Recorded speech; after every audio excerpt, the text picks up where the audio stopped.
یک کسی گفت مرا گفت خواب دیدم شماره که ریشتان سفید شده بود. من گفتم البته ریش سفید میشه. بعضی ها جان و مرگ میشه ها. هزاران جوانای ما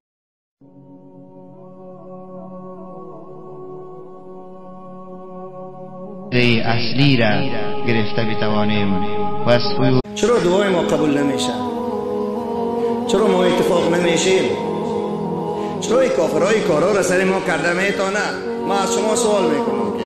حضرت رسول الله علیه السلام داخل شد در مسجد که صحابه های کرام آهسته آهسته میخندند.